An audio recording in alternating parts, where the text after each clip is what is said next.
Roberto Zucco de Bernard-Marie Coltès.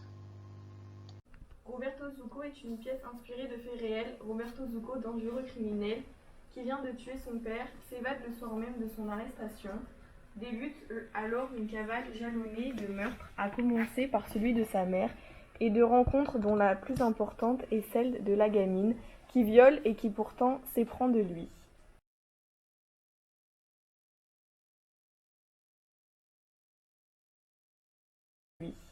La mère de Zucco, en tenue de nuit devant la porte fermée. Roberto, j'ai la main sur le téléphone. Je décroche et j'appelle la police. Ouvre-moi. Jamais! Si je donne un coup dans la porte, elle tombe, tu le sais bien, ne fais pas l'idiote. Eh bien, fais-le donc. Malade, cinglé. Fais-le et tu réveilleras les voisins. Tu étais plus à l'abri en prison, car s'ils te voient, ils te lyncheront. On n'admet pas ici que quelqu'un tue son père. Même les chiens, dans ce quartier, te regarderont de travers. Zucco cogne contre la porte. Comment tu t'es échappé? Quelle espèce de prison est cela? On ne me gardera jamais plus de quelques heures en prison. Jamais. Ouvre donc. Tu ferais perdre patience à une limace. Ouvre ou je démolis la baraque. Qu'es-tu venu faire ici? D'où te vient ce besoin de revenir? Moi, je ne veux plus te voir. Je ne veux plus te voir. Tu es plus mon fils. C'est fini. Tu ne comptes pas davantage pour moi qu'une mouche à merde. Zucco défonce la porte.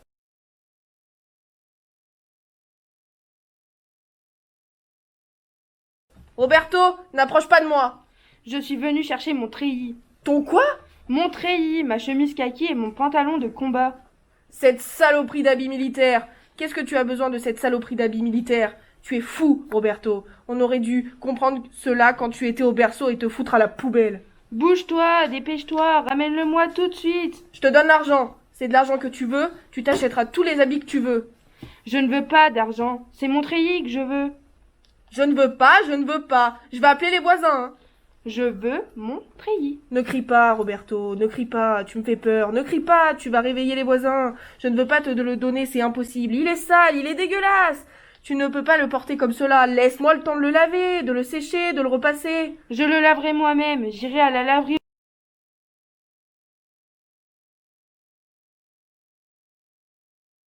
Tu dérailles, mon pauvre, tu es complètement dingue. C'est l'endroit du monde que je préfère. C'est calme, c'est tranquille et il y a des femmes. Je m'en fous. Je ne veux pas te le donner. Tu ne m'approches pas, Roberto. Je porte encore le deuil de ton père. Est-ce que tu vas me tuer à mon tour? N'aie pas peur de moi, maman. J'ai toujours été doux et gentil avec toi. Pourquoi aurais-tu peur de moi? Pourquoi est-ce que tu ne me donnerais pas mon treillis? J'en ai besoin, maman, j'en ai besoin. Ne sois pas gentil avec moi, Roberto. Comment veux-tu que j'oublie que tu as tué ton père? Que tu l'as jeté par la fenêtre, comme on jette une cigarette? Et maintenant, tu es gentil avec moi? Je ne veux pas oublier que tu as tué ton père. Et ta douceur me ferait tout oublier, Roberto. Oublie, maman. Donne-moi mon treillis, ma chemise kaki et mon pantalon de combat. Même sale, même froissé, donne-les-moi. Et puis je partirai, je te le jure. Est-ce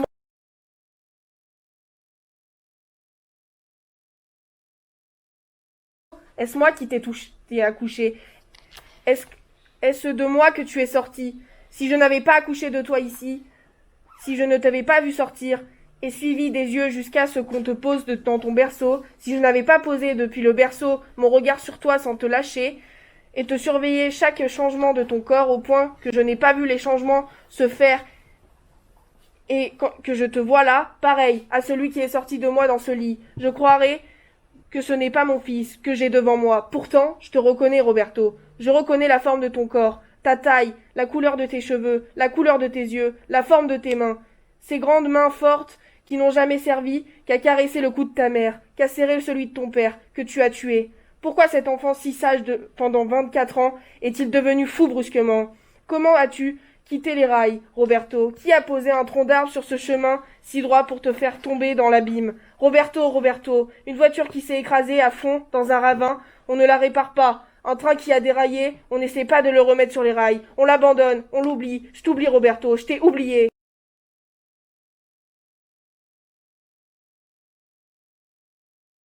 Dis-moi où est mon treillis? Il est là, dans le panier. Il est sale et tout froissé. Zucco sort le treillis. Et maintenant, va-t'en. Tu me l'as juré. Oui, je l'ai juré. Il s'approche, la caresse, l'embrasse, la serre, Elle gémit, il la lâche et elle tombe, étranglée. Zuko se déshabille, enfile son treillis et sort.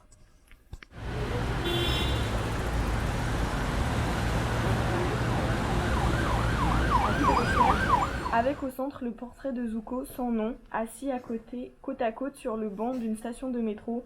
Après l'heure de fermeture, un vieux monsieur et Zuko. Je suis un garçon normal et raisonnable, monsieur. Je ne me suis jamais fait remarquer. M'auriez-vous remarqué si je ne m'étais pas assis à côté de vous? J'ai toujours pensé que la meilleure manière de vivre tranquille était d'être aussi transparent qu'une vitre, comme un caméléon sur la pierre.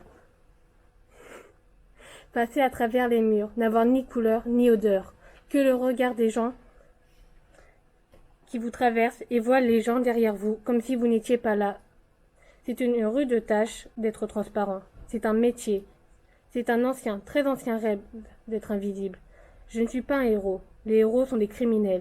Il n'y a pas de héros dont les habits ne soient pas trempés de sang. Et le sang est la seule chose au monde qui ne puisse pas passer inaperçue. C'est la chose la plus visible au monde. Quand tout sera détruit, qu'un brouillard de fin du monde recouvrira la terre, il restera toujours les habits trempés de sang des héros. Moi, j'ai fait des études. J'ai été un bon élève. On ne revient pas en arrière quand on a pris l'habitude d'être un bon élève. Je suis inscrit à l'université, sur les bancs de la Sorbonne. Ma place est réservée parmi d'autres bons élèves, au milieu duquel je ne me fais pas remarquer. Je vous jure qu'il faut être un bon élève, discret et invisible pour être à la Sorbonne. Ce n'est pas une de ces universités de banlieue où sont les voyous et ceux qui se prennent pour des héros. Les couloirs de mon université sont silencieux et traversés par des ombres dont on n'entend même pas les pas. Dès demain, j'y retournerai, suivre mon cours de linguistique. C'est le jour demain du cours de linguistique. J'y serai invisible parmi les invisibles, silencieux et attentif dans l'épais brouillard de la vie ordinaire.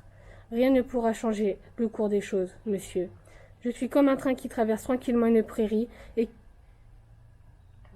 que rien ne pourrait faire dérailler. Je suis comme un hippopotame enfoncé dans la vase et qui se déplace très lentement et que rien ne pourrait détourner du chemin ni du rythme qu'il a décidé de prendre. On peut toujours dérailler, jeune homme.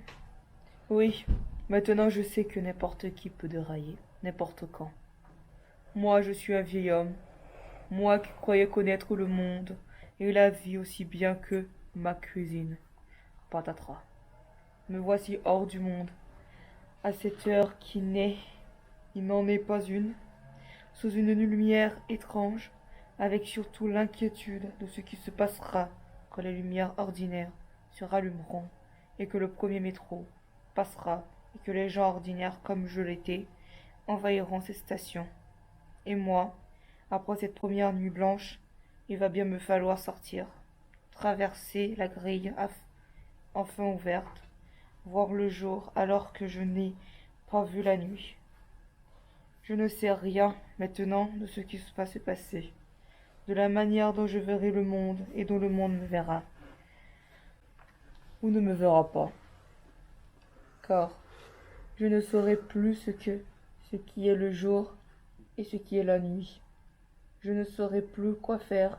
Je vais tourner dans ma cuisine à la recherche de l'heure et tout cela me fait bien peur, jeune homme. Il y a de quoi avoir peur, en effet. Vous bégayez très légèrement. J'aime beaucoup cela. Cela me rassure. Aidez-moi. À l'heure où le bruit envahira ce lieu, aidez-moi.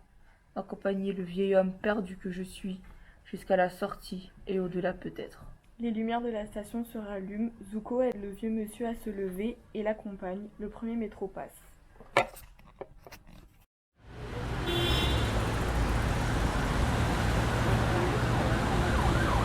Scène 10. L'otage. Dans un jardin public, en plein jour, une dame élégante est assise sur un banc entre Zuko. Asseyez-vous à côté de moi. Parlez-moi. Je m'ennuie. On se fera la conversation. Je déteste les jardins publics. Vous avez l'air timide. Est-ce que je vous intimide? Je ne suis pas timide. Pourtant, vous avez les mains qui tremblent comme un gamin devant sa première fille. Vous avez une bonne tête. Vous êtes beau gosse. Vous aimez les femmes? Vous êtes presque trop beau gosse pour aimer les femmes. J'aime bien les femmes, oui, beaucoup. Vous devez aimer ces espèces de gamines de 18 ans. J'aime toutes les femmes. Ça, c'est très bien. Avez-vous déjà été dur avec une femme? Jamais. Mais l'envie, vous avez déjà eu l'envie d'être violent avec une femme, n'est-ce pas? Cette envie-là, tous les hommes l'ont eu un jour. Tous. Pas moi. Je suis doux et pacifique. Vous êtes un drôle de type. Vous êtes venu en taxi? Ah non, je ne supporte pas les chauffeurs de taxi. Alors vous êtes venu en voiture? Évidemment, je ne suis pas venue à pied. J'habite à l'autre bout de la ville. Quelle marque de voiture? Vous pensiez peut-être que j'avais une Porsche? Non, je n'ai qu'une petite voiture minable. Mon mari est un radin. Quelle marque? Mercedes, Laquelle? 280 SE. Ce n'est pas qu'une petite voiture minable. Peut-être, non. Mais mon mari est un radin quand même. C'est quoi ce type? Mon fils, Votre fils? Il est grand. 14 ans, pas une année de plus. Je ne suis pas une vieille peau. Il a l'air plus vieux que cela. Il fait du sport? Il ne fait que cela. Je lui paie tous les clubs de la ville, tous les cours de tennis, de hockey, de golf, et avec cela, il trouve le moyen d'exiger que je l'accompagne à l'entraînement. C'est un petit morveux. Il a l'air fort pour son âge. Donnez-moi les clés de votre voiture. Bien sûr, bien sûr. Vous voulez peut-être la voiture aussi? Oui, je veux la voiture. Prenez-la. Donnez-moi les clés. Vous m'embêtez. Donnez-moi les clés. Et sort le pistolet, le pose sur ses genoux. Vous êtes fou? On ne joue pas avec ces engins-là. Appelez votre fils. Certainement pas. Appelez votre fils. La menace avec le pistolet. Vous êtes cinglé? Fiche le camp, rentre à la maison, débrouille-toi tout seul. Criant à son fils. Le fils s'approche, la femme se lève. Zuko lui met le pistolet sur la gorge. C'est quoi la voiture de ta mère? Une Porsche peut-être bien. Tais-toi, ta gueule. Ferme ta bouche, ferme les yeux. Fais le mort. Je ne sais pas comment on fait le mort. Tu vas le savoir, je vais tuer ta mère et tu verras ce que c'est de faire le mort. Je fais le mort, je fais le mort. Les flics n'approchent pas. Ils ont la trouille. Mais non, c'est de la stratégie. Ils savent ce qu'ils font. Ils ont des moyens qu'on connaît pas, mais ils savent ce qu'ils font. Croyez-moi, le type est fichu. La femme aussi, sans doute. On ne fait pas d'omelette sans casser des œufs. Mais qu'il ne touche pas au gosse, surtout le gosse, grand Dieu. Zuko s'approche de l'enfant en poussant la dame avec toujours le pistolet sur son cou, puis il pose le pied sur la tête de l'enfant. Fouillez donc ces poches. Prenez les clés et giflez-moi après. L'homme s'approche en tremblant, tend le bras, cherche dans la poche de la dame, en tire les clés. Imbécile. Triomphant. Vous avez vu qu'on emmène cette poche jusqu'ici. La dame Elle rit. rit, La dame elle rit. rit. Elle trouve le moyen de rire alors que son enfant va mourir. Quelle horreur! C'est une folle. Donnez la clé aux flics. Qu'ils s'occupent de cela. Au moins, j'espère qu'au moins, ils savent conduire une voiture. L'homme revient en courant. C'est une Mercedes. Ce n'est pas une Porsche. Quel modèle? 280 SE, je crois, très belle. Mercedes. C'est de la bonne voiture. Mais menez-la donc, quelle que soit la marque. Elle va tuer tout le monde. Je ne veux pas une Porsche, je ne veux pas qu'on se foute de ma gueule. Demandez aux flics de trouver une Porsche. Ne discutez pas, puisque c'est un fou. C'est un fou. Il faut lui trouver une Porsche. Cela au moins, les flics sauront le faire. Allez savoir, il reste à l'écart. On va vers les policiers. Regardez-nous. Nous, autres hommes du peuple, nous sommes plus courageux qu'eux. Pauvre petit, qu'est-ce que ce méchant pied ne te fait pas mal? Taisez-vous, je ne veux pas qu'on lui parle, je ne veux pas qu'il ouvre la bouche. Ferme les yeux, toi, ne bouge pas. Et vous, madame, comment vous sentez-vous? Ça va, merci, ça va. Mais je me sentirais tellement mieux si vous fermiez votre gueule et que vous retourniez dans votre cuisine et que vous partiez torcher vos mômes. Elle est dure, elle est dure. De l'autre côté de la non. Voilà les clés de la voiture, c'est une Porsche. Elle est là. Vous pouvez la voir d'ici. Aux gens. Passez-lui les clés. Donnez-lui donc vous-même. C'est votre métier, les tueurs. Nous avons nos raisons. Raison de mon cul. Moi, je ne touche pas à ces clés. Ce n'est pas mon boulot. Je suis un père de famille. Je vais descendre la femme et je me tire une balle dans la tête. J'en ai rien à foutre de ma vie. Je vous jure, j'en ai rien à foutre. Il y a 6 balles dans le chargeur et je descends 5 personnes et je me descends après. Il va le faire partout. Ne bougez pas. Vous allez l'énerver. C'est vous qui nous énervez à ne rien faire. Ne les embêtez pas. Laissez-les faire. Ils ont un plan, c'est sûr. Ne bougez pas! Il pose les clés par terre et avec un bâton, les pousse à travers les jambes des gens jusqu'aux pieds de Zuko. Zuko se baisse doucement, ramasse la clé, la met dans sa poche. Je prends la femme avec moi. Écartez-vous. L'enfant est sauvé. Merci mon Dieu. Et la femme, qu'est-ce qui va lui arriver à elle? Écartez-vous. Tout le monde s'écarte, tenant d'une main le pistolet. Zuko se penche, prend la tête de l'enfant par les cheveux et lui tire une balle dans la nuque. Hurlement, fuite, tenant le pistolet braqué sur la gorge de la femme. Zuko, dans le parc, presque déserté, se dirige vers la voiture.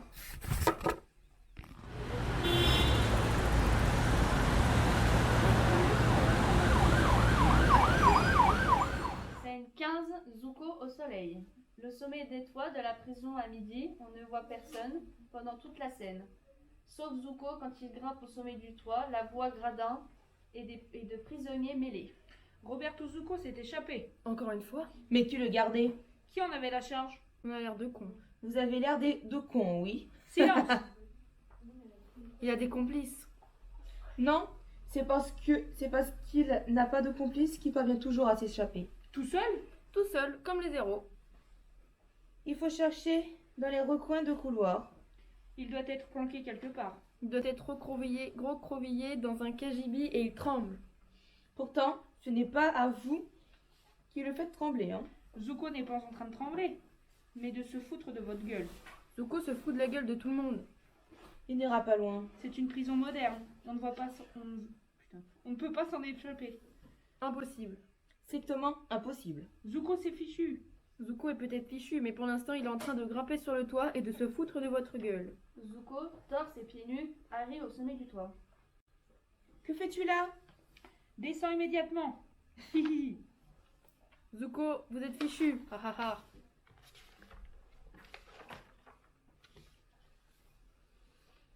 Zuko, dis-nous comment tu fais pour ne pas rester 1 heure en prison. Comment tu fais? Par où as-tu filé? Donne-nous la filière. Par le haut, il ne faut pas chercher à traverser les murs, parce que au-delà des murs, il y a d'autres murs, il y a toujours la prison. Il faut s'échapper par le toit, vers le soleil. On ne mettra jamais un mur entre le soleil et la terre. Et les gardiens? Les gardiens n'existent pas, il suffit de ne pas les voir. De toute façon, je pourrais en prendre 5 dans une seule main et les écraser d'un coup.